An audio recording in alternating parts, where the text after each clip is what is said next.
Oui, bienvenue à Parole autochtone. Ici, c'est Mélissa Mollin-Dupuis, édition 2024. J'imagine que certains d'entre vous sont un peu surpris de me voir recommencer les chroniques.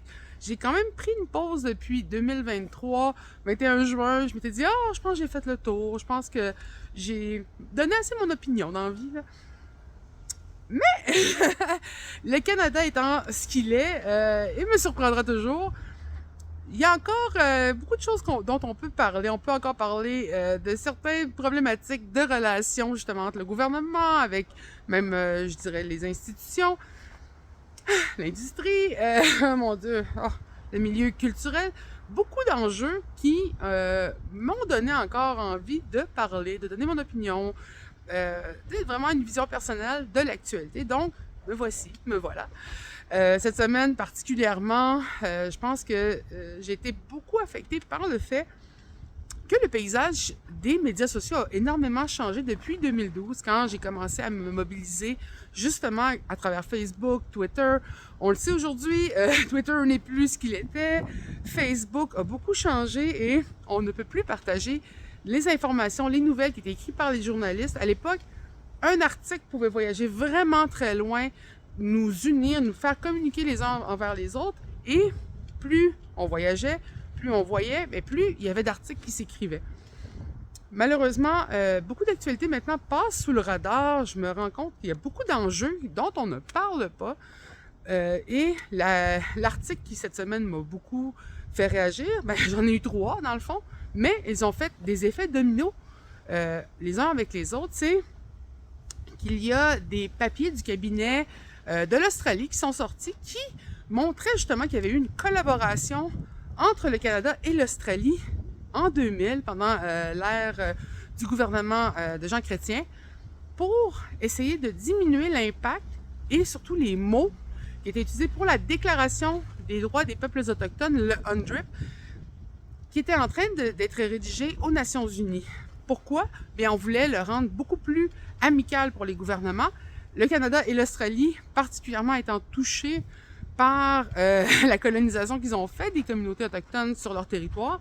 D'ailleurs, on le sait, l'Australie, l'an dernier, a refusé de mettre dans sa constitution l'importance, l'existence des peuples autochtones qui sont là depuis des millénaires.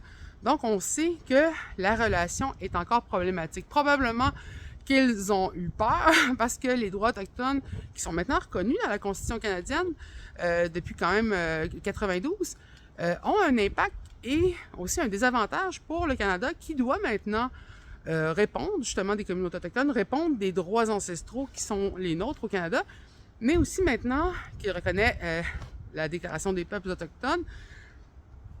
Eh bien, on se rend compte que même le Canada ne respecte pas ses propres lois, ses propres, comment je peux dire, parcours en droit, même en droit international.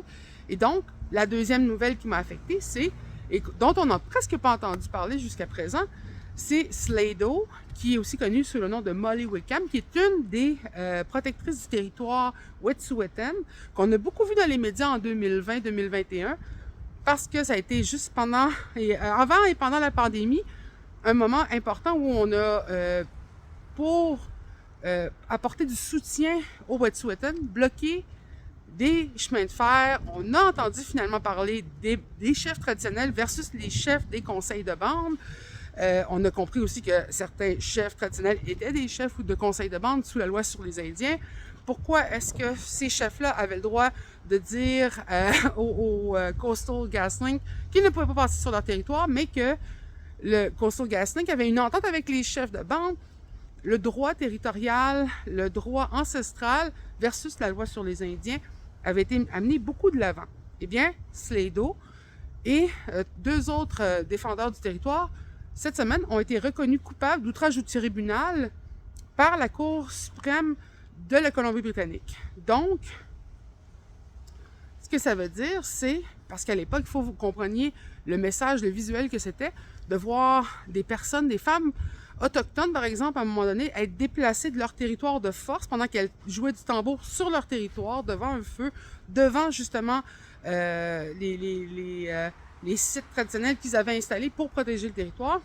Et là, ce que nous, on voyait c'était qu'on voyait le Canada, la Colombie-Britannique particulièrement, aller à l'encontre de ses propres lois, de ses propres structures de droit et d'illégalement déplacer des personnes autochtones sur leurs territoires ancestraux, ce qui va à l'encontre des droits qui sont reconnus dans le UNDRIP. La troisième nouvelle qui est connectée à ces deux autres nouvelles-là, c'est que à peu près la même journée, il y avait une conférence qui avait été instigée par le Indian Resource Committee, le Indian Resource Council, qui est un regroupement de chefs, d'organismes et d'entreprises qui veulent justement faire progresser la relation avec l'industrie pour développer les ressources dites naturelles, dont les oléoducs, les sables bitumineux, donc ils sont plus pro-industrie que, par exemple, les Wet'suwet'en sur leur site traditionnel. Et donc, ils ont fait une déclaration comme quoi ils trouvaient fantastique que l'industrie du pétrole et l'industrie en tant que telle s'implique justement pour la réconciliation.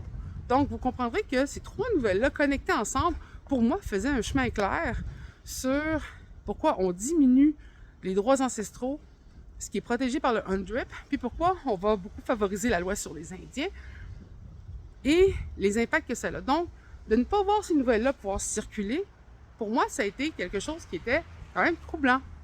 Et ça me disait, peut-être qu'il faudrait qu'on en parle un peu plus, qu'on amène justement au-devant des médias, au-devant de la population, sur les médias sociaux, justement, le plus possible, ces nouvelles-là. Mais malheureusement, comme on ne peut pas le faire directement en partageant des liens, parfois, il faut venir puis dire « Hey, regardez la vision que j'ai eue de ces trois articles-là qui étaient séparés, mais qui étaient connectés. » Donc, vous comprendrez que je pense que je vais encore avoir un petit peu de travail à faire pour 2024. Mais je pense que ce qui est fantastique, c'est qu'on peut amener la discussion de l'avant, on peut l'amener aussi du point de vue du citoyen et développer de plus en plus cette compréhension-là de la vision multiple des communautés autochtones. Comment ça, les chefs sont pour les oléoducs? Comment ça, justement, on n'entend pas parler de Slido encore? Tous ces enjeux-là sont importants et doivent être mis de l'avant. Donc, très humblement, j'espère pouvoir continuer encore un petit peu mes chroniques. J'espère justement entendre parler de vos opinions, d'avoir justement des suggestions de chroniques que j'aurais probablement ratées vu le non-partage des informations sur les médias sociaux. Et je vais vous souhaiter une belle semaine, puis je vous remercie énormément de continuer d'écouter Parole autochtone.